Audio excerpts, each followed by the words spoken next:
Alright, so recently I have been getting a lot of questions about the Platinum Arrow loadout. This is basically where I am mag, I'm using Paris Prime, as well as a variety of other bits and bobs to be the best Warframe I can be, to be as effective as I can be.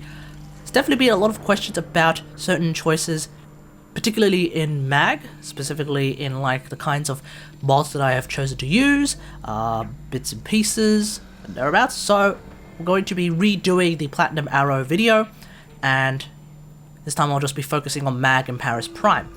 We'll be mostly talking about mag, probably be talking about her for about twice as long, but that's fine, because there's more to talk about with mag than there is to talk about the Paris Prime. The Paris Prime being a weapon, pretty simple, do as much damage, that's really what you want to do, whereas mag, there's a lot more to think about. So let's get into the action. So here is the mag build.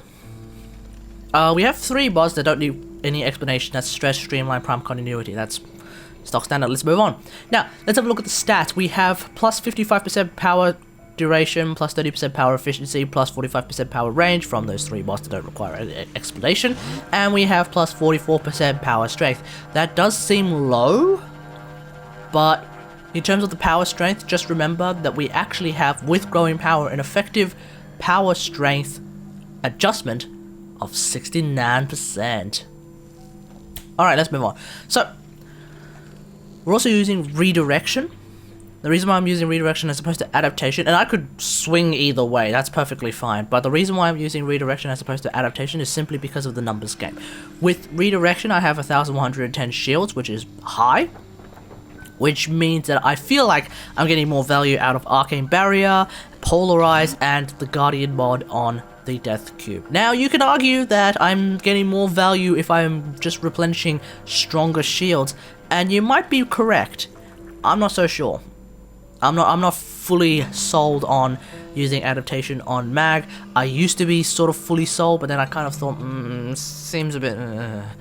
Plus, of course, the build-up on 450 shields is a bit slow, obviously. You can obviously use a shield, like a sword and shield, obviously, but I don't know, it's a bit weird. So, in the meantime, I'm going to stick to using redirection for now, and, but I'm open either way, that's fine, that's not a problem.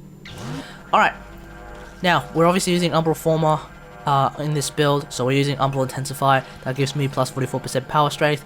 Hopefully we see another Umbral mod soon, and we'll talk about that in a second. Now, we're using 3 of the 4 mods. That's the Magnetize mod, the Magnetize Augment rather, the Polarize Augment, and the Fracturing Crush Augment, or the Crush Augment. So, with the stats for these augments, which is a new thing, specifically for Xcal, Mag, Volt, and Wukong at the moment, most of the Warframes don't have the stats plugged into the stats screen yet, but that's coming soon. The reason why I'm using Magnetize Discharge is actually just to counteract the long duration for Magnetize. Magnetize right now has a duration of 23.25 seconds. That's really, really long.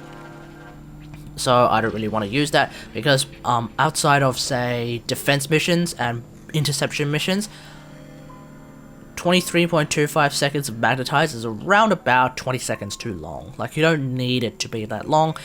Back in the old days, I would actually have gone for a negative duration build on Magnetize, just so that it would blow up at an opportune moment, but now that Magnetize Discharge exists, there's no need to build negative duration on mag. You can actually go for as long duration as you want, because Magnetize Discharge allows you to blow up that bubble whenever you want, which is really, really good. That's what I like about it. The disarming is just a bonus. I don't really care about it.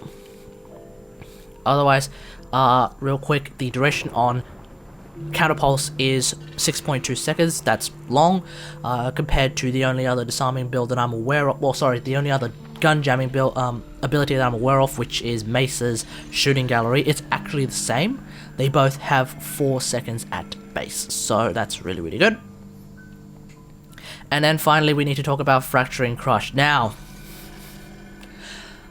for reasons why I'm using Growing Power as opposed to Corrosive Projection, see that video. It's all to do with the use of Fracturing Crush. With this build that I have right now, because my base damage before Growing Power is lower than 60%, or my base power strength before Growing Power is lower than 60%, growing power will outperform corrosive projection in this build. That is without deny, that is how that reality works, okay? But one thing that I didn't realize in that video, and I want to actually cover it here, is if you have a build that is somewhere close to 60% power strength. So for example, if we used power drift instead of a different Exilus mod, so here in this build, if we were sitting on something like this instead, there's actually something interesting about it. So at level 17, somewhere between level 17 and I believe level 20 corrupted heavy gunners, when you're fighting against that level of armor, the numbers actually work in favor of corrosive projection, because at that point you don't need to use Fracture and Crush yet. You can still strip all of that armor with just one Polarize at 160% power strength, as opposed to using Growing Power where you actually need to use Fracture and Crush. So when you have corrosive projection, you're able to remove just enough armor that Polarize can still strip all of that armor in one go. So yes, there are actual pockets within the levels where growing power underperforms against corrosive projection. Another one would be at level 70, somewhere between level 70 and level 75 corrupted heavy gunners, thereabouts. The amount of armor that is stripped using corrosive projection means that you don't actually need to use 2 Fracture and Crushes, you actually only need to use 1, which is ultimately better because it's less energy. So yes, that's actually really good.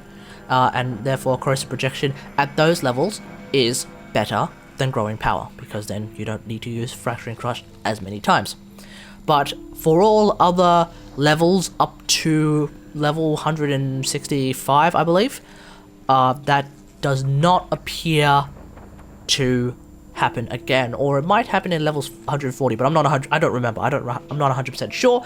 But as far as I can tell, the point was where the amount of Fracturing Crushes and Polarizers remains the same between using Growing Power or using Corrosive Protection. Point was, that means that in the end, Growing Power is still better, because with an additional power strength, it means that magnetize, like arrows that fly into a magnetized bubble, will end up doing more damage. Counterpulse will end up doing more damage because it still does damage. In fact, it does finisher damage or true damage, so that's still better. And for Fracturing Crush, I guess Crush, the magnetic damage from Crush is ultimately better, but that's meaningless against armored units. Alright, now let's talk about some other shenanigans now that I've covered that, because that was a really good criticism of that video, something that I didn't actually even realize, so that's really good. Now, one thing that's interesting about Fracturing Crush, Growing Power, all of that jazz is, with the build that I have right now, if I'm using Growing Power to bring my power strength up to or over 160%, then it doesn't actually matter which Exilus mod I'm using. This will always be good. For level 130 enemies, I don't actually need to go full 160% and use Power Drift. Instead, I could just use Lightning Dash, which is really fun.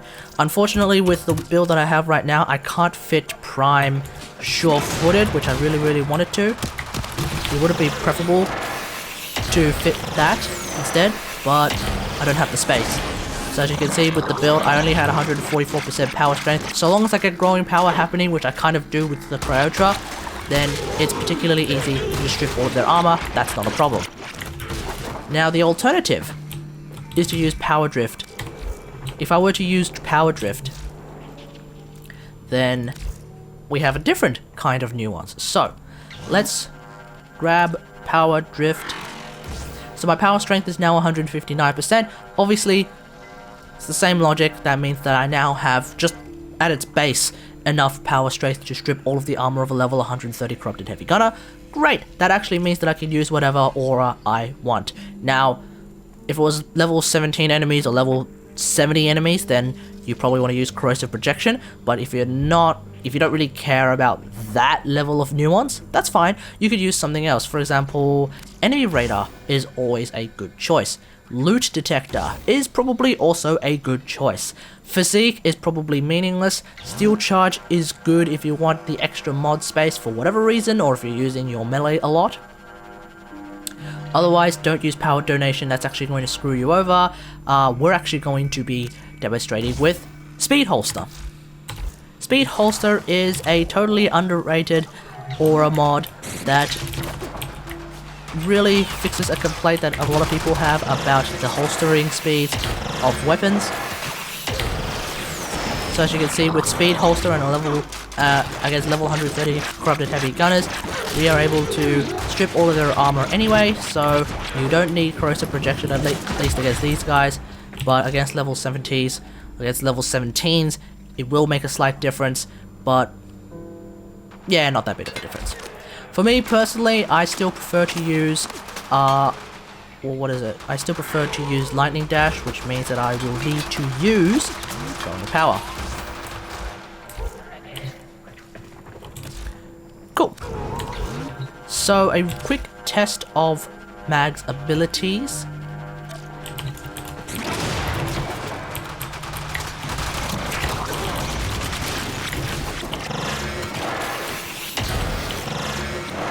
Two fracturing crushes, one polarize, and then we'll just let it sort of hang for a while.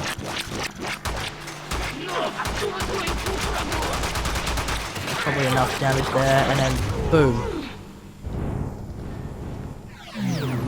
Alright, this is the Paris Prime build. We've got some stock standard viral crit mods, so that's what these four are, as well as split chamber, very stock standard mods. So, real quick, Amalgam Serration is really good. Yes, the damage is slightly less, but that doesn't really mean jack shit. The extra sprint speed is ultimately more useful than a slight bit of extra damage, so that's not a problem. As long as you can fit it in, because it is 2 capacity or 1 capacity if you have it polarized more than regular Serration, it can get a little bit tricky to fit that in. Otherwise, we're also using Hunter Munitions now. In lower level content, this doesn't actually mean anything. You could totally replace this with something potentially a lot more useful, like... where are we? Vile Acceleration. Or if you feel cheeky, you could potentially use Thunderbolt, but I haven't used Thunderbolt in ages. I probably wouldn't recommend it. It tends to kill you more than it kills enemies.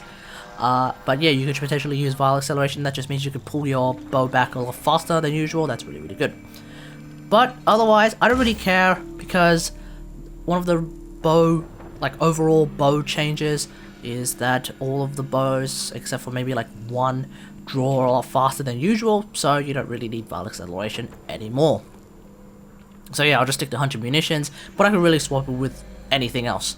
Argon Scope, that could be fun. Now, we have 2 main sources of damage. The first one, this is the main source, is Paris Crita Consiata, plus 188.3% damage, plus 183.6% critical chance. That's really good.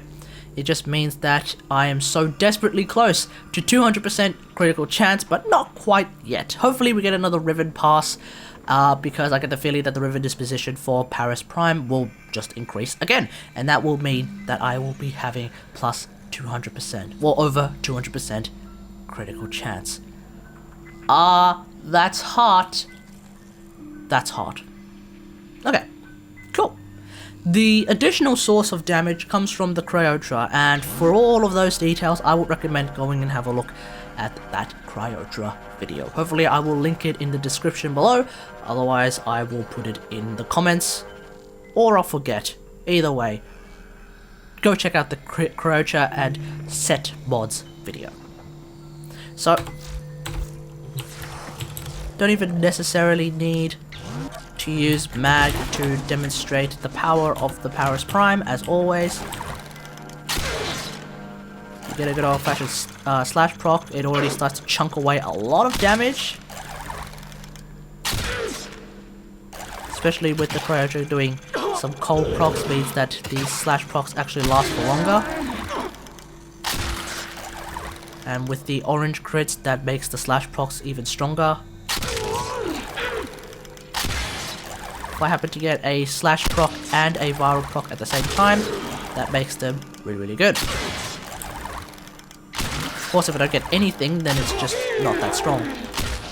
That's why I'm trying to get that slash proc, except for this heavy gunner, it's not happening. So there is a bit of RNG in terms of that. But yeah, there's the slash proc right there. Don't know why it took so long for me to get that slash proc, but here is a big slash proc, probably from a red crit. Basically one-shotting that particular corrupted heavy gunner, so that's pretty good. And yeah.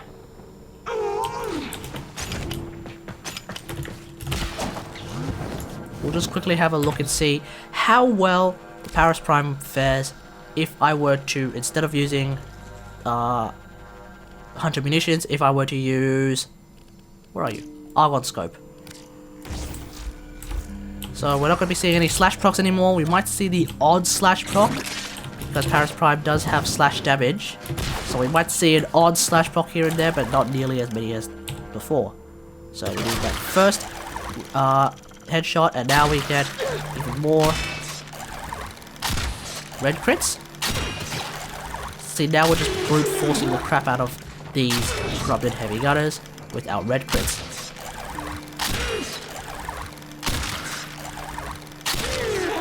With the Cryotra and the set mods, we are potentially getting some double reds as well, so that's where the 10,000 damage comes in. So that's really good. I think I just saw a red crit, which means we should be seeing a dead heavy gunner real soon.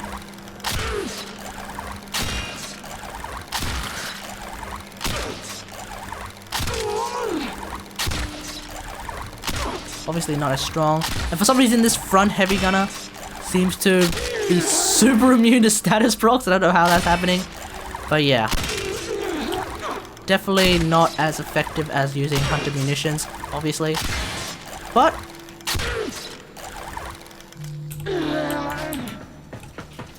it's still fun. Time for the big boy demonstration now. We're going to be going up against a full team of corrupted enemies, so let's unpause that AI.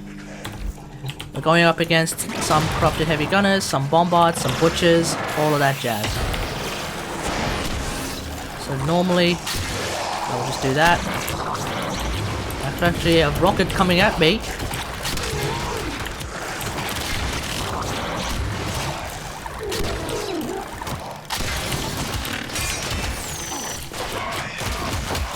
I'm actually going to use my melee weapon, which is the Kogake Prime. If you want a video on that, I can talk about that later.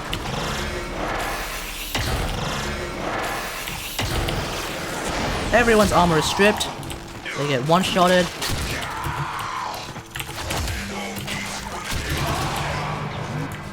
Who's next?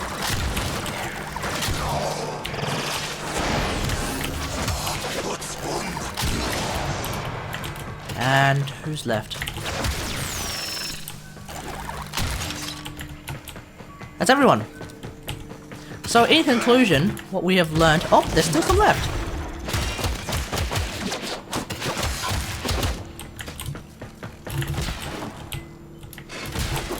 Is that everyone? That's everyone. Okay, so what have we learned? Well, Mag is the best WarFrame in the game. That's 100% true. She's really strong. She's able to do everything. She can provide self-sustain, crowd control, damage augmentation, support. Everything that you need to do in the game, she can do. And of course, the Paris Prime, when modded correctly, is super duper powerful. I can hear an enemy coming at me. Where are you?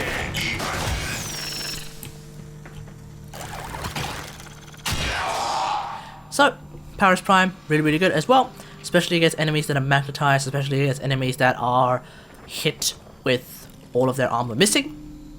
That's really good. Hopefully this answers any of the questions that you have about the loadout that I am using for basically everything. If you have any other questions, because there's probably some other stuff that I didn't cover or something that I've missed, that's fine, whatever.